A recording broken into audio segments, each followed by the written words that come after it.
Good evening and welcome to Mount Edgecombe Hospice in St Austell. I'm Tamsin and we're here this evening to round up what has been National Hospice Care Week, but in fact Hospice Care Week for Cornwall Hospice Care. Now our theme this week has been We Have the Time Too, and tonight we have the time to answer your questions about what it is that we do. So over the last 7 days, we've shown you many different parts of our charity, some that you may have experienced before and some that you may not have known existed. We were at St Julia's Hospice the other day, for instance, talking to Claire, the chef, and finding out about the joy of food and how it can help some patients. But tonight we wanted to round things up and just look at some of the things that have come out of that week. And I'm joined, as you can see, by two of my colleagues, socially distanced of course, and I wondered if you'd like to introduce yourselves. So I'm Helen, I'm lymphedema clinical nurse specialist and therapy community manager at Cornwall Hospice Care. That is one big title, can I just say? We maybe need to ask what that means in a minute.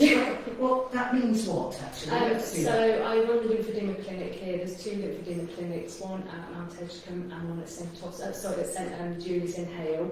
So we see all of our lymphedema patients in both clinics, and also I'm the therapy community manager, so I look after all the therapists that are in the team, so the physios, OTs, complementary therapists and the therapy assistants, and also the community services team. So quite a big remit, but very good indeed. And of course community services is quite a new thing for us in relative terms. Yeah, it's been going for I think a couple of years now, Gina, hasn't it? So it's kind of ever-evolving. Obviously things have changed a lot with the COVID, so we've kind of done a whole, complete change of what we've been doing. So everything's kind of on Teams now, we're doing a lot of virtual stuff, we're doing a lot of the listening ears now. One day we'd like to get back to it, but obviously that's still going to be in the future, so we're just looking at how we can change things so that our patients can get the best and do the callers, so anybody in the general public that needs our help. Fantastic. And our third person in the room, sorry, we ignored you for a moment there, chatted on, just carry on. I'm Gina and I'm the Director of Clinical Services here at the Hospice. So we're going to look through some of the questions that, thank you, you've already sent in. But if you're listening and you'd like to send a question in, just send an email to communications@cornwallhospice.co.uk and we'll pick up that question as we go along. So we have a question straight away. It comes from Jane in Mossreveal, and I think probably Gina it's one for you. She asks, how do you decide who gets to come in and stay in a hospice? Okay, well it's quite tricky to get the timing right for when people come into the hospice, and we're very dependent on the people that know the patient best, so often it's a GP that sends a referral or a member of the hospital team. So actually what they will do is they'll phone and they'll talk to our team here and then discuss what's the most appropriate action. So sometimes that will be that actually the referral is to Helen's team, perhaps in the community, so actually people just need a little bit of support to keep them going and being at home. Or sometimes it will be support for community teams looking after the patient in their home. And then sometimes it will be that patients are admitted to one of the hospices, perhaps for symptom control, or perhaps for end-of-life care, or perhaps just for a little bit of time to readjust to their diagnosis and their condition. So lots of talking and preparation before people come in, but that dialogue and that communication is the most important thing. Our Chief Executive, funnily enough, at the beginning of this week, wrote a blog, which you can still see on our website, which said we have the time to value everyone, and it was about the fact that hospice care is also available to anyone and everyone. We don't look at your background in any way. No, it absolutely is available to everybody. I think when people need our services, we are in a position at the hospice where we can actually support either from a distance or very very close with our clinical teams. But actually it's about people getting the right information that they need at the right time. So we then had a question from Toinette via Instagram, who asked us, what qualifications or experience do we need to work in a hospice? Now this is quite a wide question. I'm thinking she probably means from a caring perspective, but we might look at other things as well. Helen, do you want to? Yeah, so I suppose if you're a nurse and you've got to have your nursing qualifications, a physio and an OT, you have to have your formal qualifications. But as a healthcare assistant, one of the therapy assistants, you can kind of come from your NVQs. And fortunately, the hospice do a lot of training as well, so we've got a very good education department. So a lot of in-house training will happen as well. I think it depends really what remit you're coming into. Obviously, there's so many different departments in common hospice care, the retail and everything. So I think it has to depend very much on what job you're after and the qualifications that are going with that. I think too, Tamsin, it's about people's attitude and how they are and how they interact and talk to people. The other bits can always be learned. Yeah. So it's about when you interview somebody, you kind of have to get the feeling that they, we look at values-based interviewing, so that actually we really try and get to the nub of what makes people tick, because actually the qualifications bit, Helen's quite right, actually, if we're advertising for specifics, then absolutely we need that.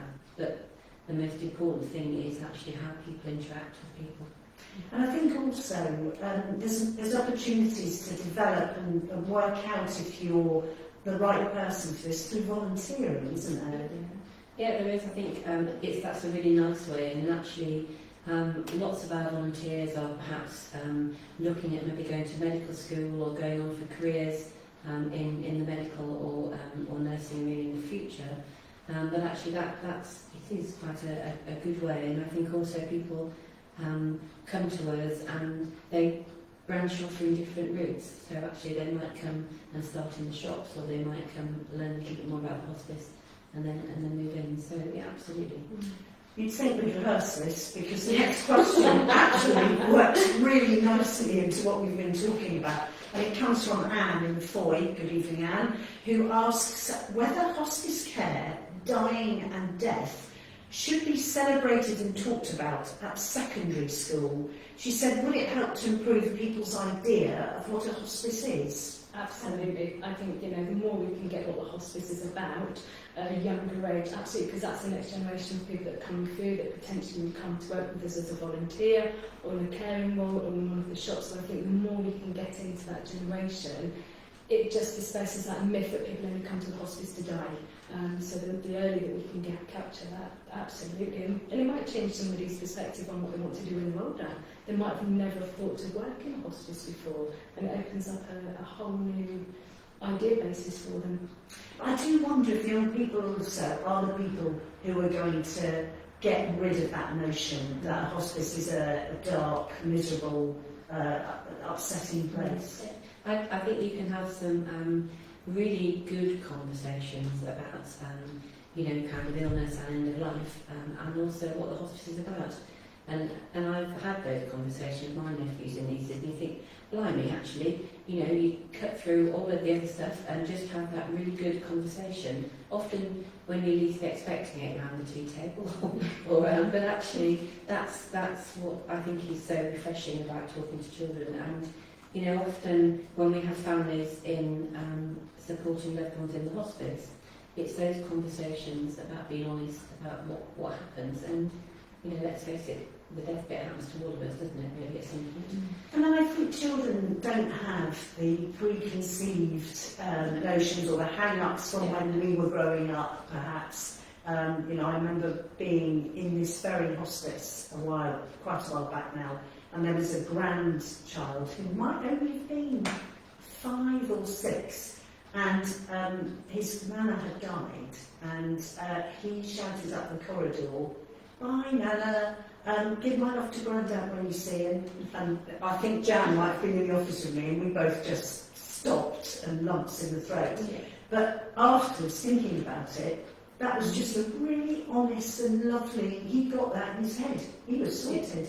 I think we're much more open now, aren't we? We talk about death and dying much more openly than what we did ever when I was growing up. I think it's just a topic that people feel a little bit more comfortable discussing now. And non-medical didn't. Absolutely. And maybe in other modes as well, television, whatever, the ways in which. Lots of the soaps and things, they bring it into your living room at the end of the day, and actually that then sparks a discussion. And I think that's really helpful when it's been done well. So let's take another question now. This came from Isabel in Penzance, who rang our general inquiries line, and she asked, why is hospice care so costly?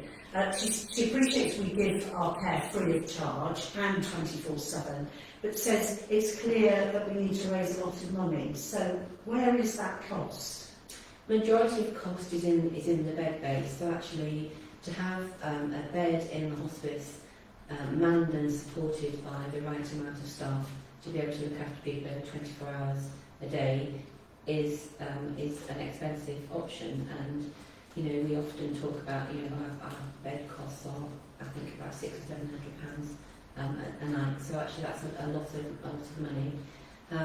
But for us, it's about actually making sure that we've got the right amount of staff that are looking after our patients, and that's where the majority of the cost comes. And also with buildings like these, you actually have a lot of overheads, so there's quite a lot of overheads within that as well. But we're talking about a high level of skill as well, aren't they? There are senior nurses, there's doctors, and they don't come cheap. And I don't mean that flippantly. They've got big skills. You've got a lot of skills, for instance. You haven't just become who you are over a year. It's been years and years of training, absolutely.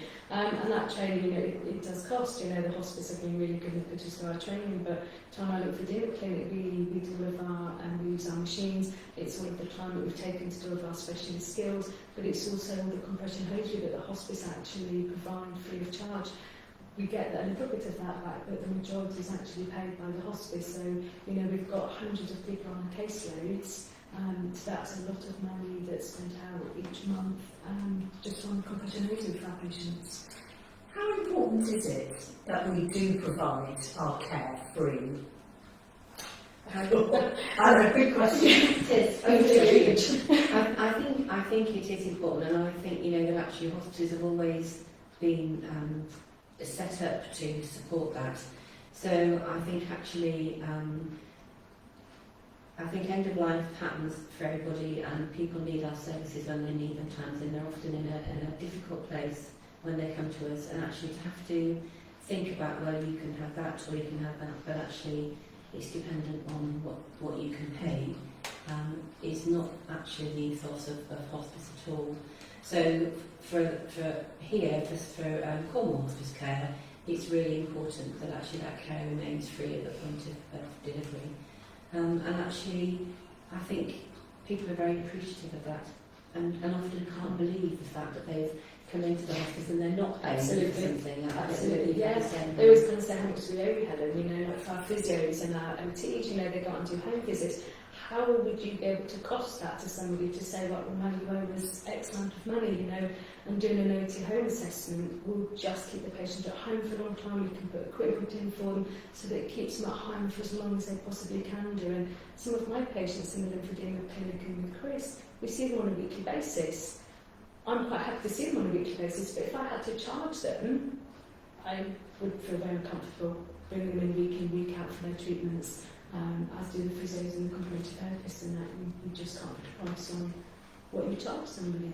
And I think that takes us back to what we were saying earlier, which is hospice care is for everyone. There's no discrimination here, there's no where you're from or who you are.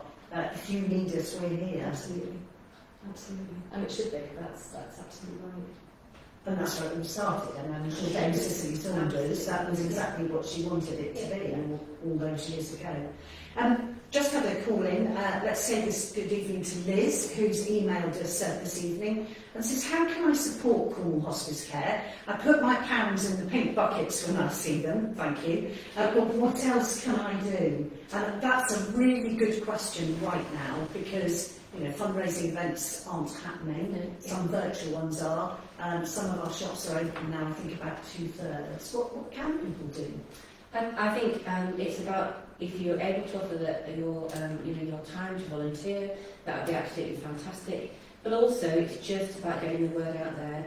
And I think that the best words are those words of people that actually know the hospice, perhaps have experienced somebody or a service of the hospice, and to actually say what it's about, because it's really difficult having to get over that barrier of explaining to people that the hospice isn't a dark and gloomy place, but actually it's about, it's about what we can offer and what we can support. So the word out there would be fantastic, and the odd pound in the pink bucket is always perfect. 100%, especially at the moment. And if you are interested in volunteering with us, the best thing is to give a ring, funnily enough, to Mount Edgecombe Hospice. And now, this is going to test me, 01726 65711, and ask to speak to our volunteer services team, and then you'll be able to go on that journey, and maybe there'll be a volunteer role for you. So thank you, Liz, I hope that helps. And of course, also the other thing you could do is donate to the shops. Mm-hmm. Yep.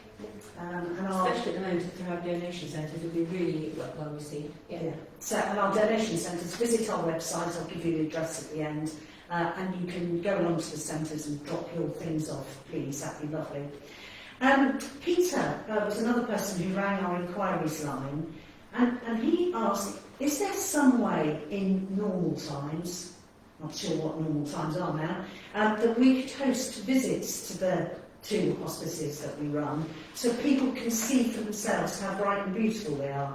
And he said he's seen our care at first hand, so he's obviously been here with a relative or friend, but says it would have been good to have visited in happier times. Yeah, absolutely, and it is something that we've talked about, having open days, but also I think you and your team, Tamsin, have put a fantastic virtual tour up on the website as well, which I think might be new. But of course, it's about seeing, what we offer, how we offer it, and there's often in normal times lots going on in the concourse or lots going on down at St Julia's, and there just isn't that at the moment. So have a look on the website, because actually I think that's quite a helpful tour. There's two lovely tours, one of St Julia's Hospice, one of Mount Edgecombe, and it's lovely. It's as if it's you, the camera is you taking you round. And I think amongst the things you'll notice are dogs wandering about. But though that's not so easy to have them with us at the moment, we still do have pets coming. They have to, I got told the other day, they have to go into isolation for 3 days before they come to the hospital. They need to Sure, I will do that. Yes.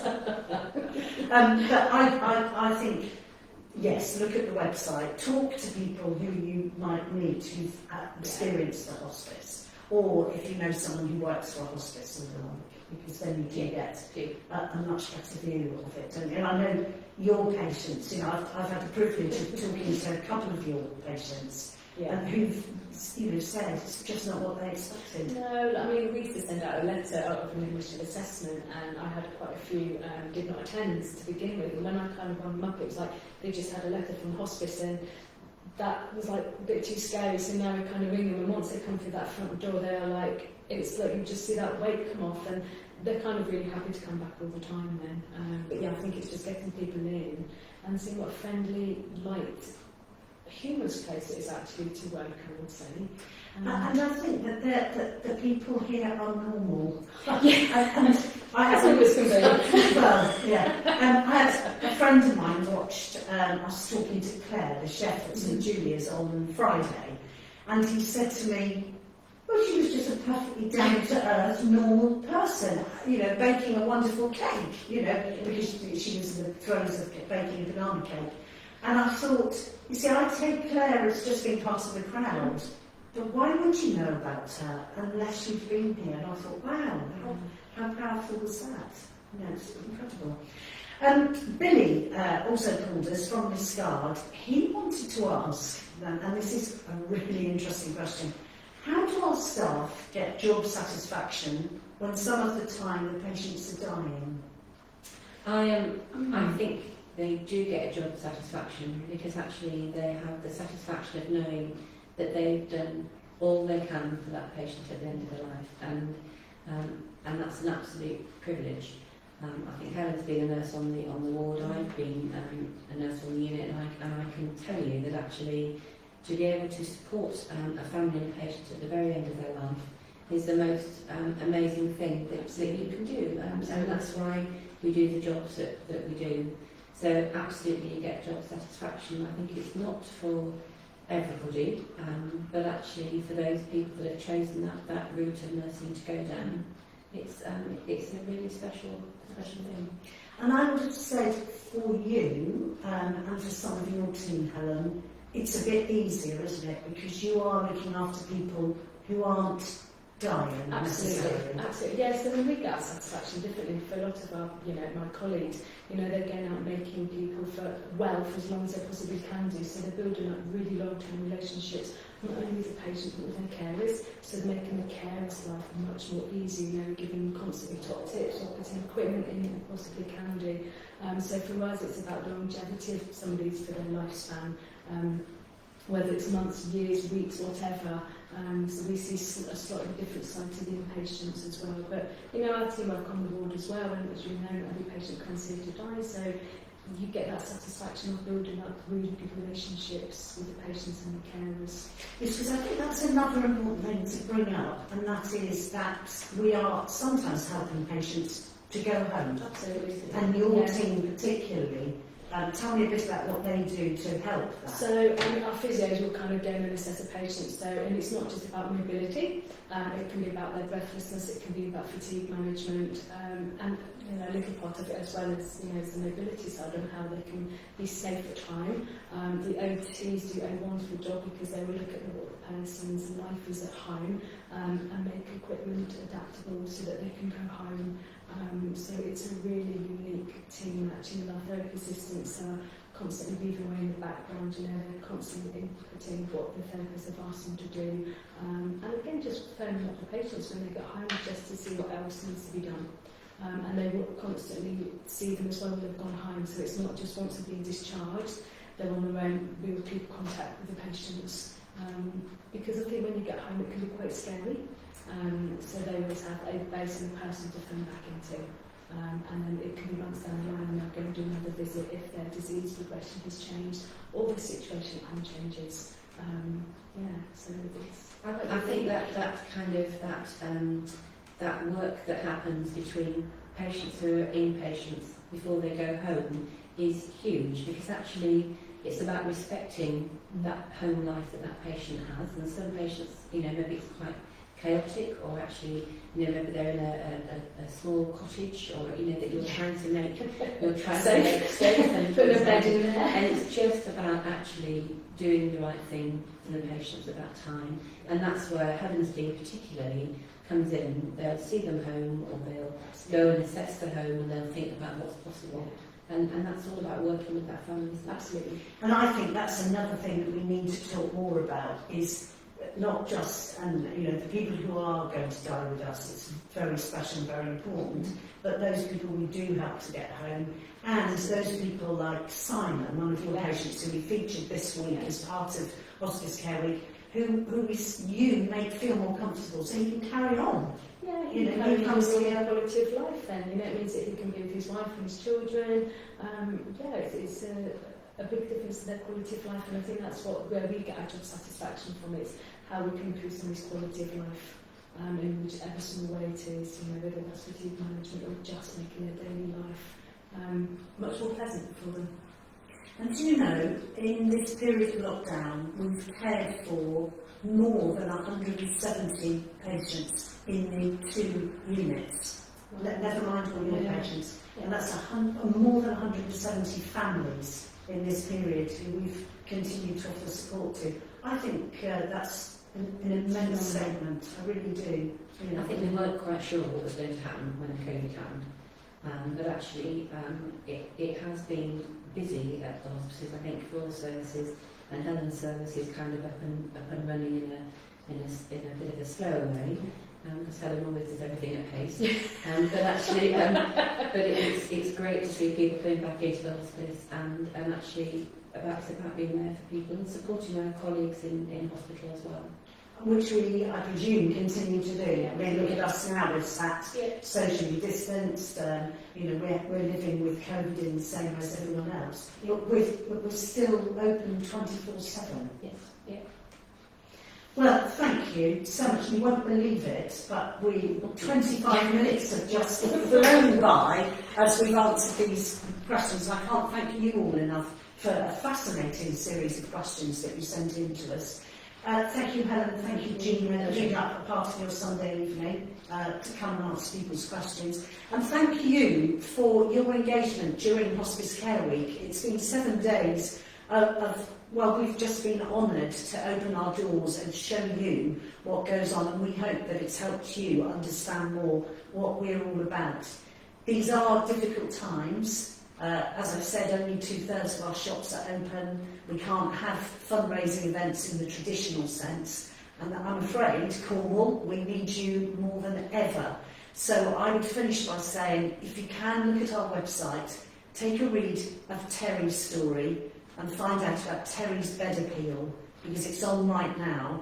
And if we can raise the money, we can continue to keep our 2 Cornish hospices open and up and running 24/7. Our website address is cornwallhospicecare.co.uk. Have a lovely evening and thank you again.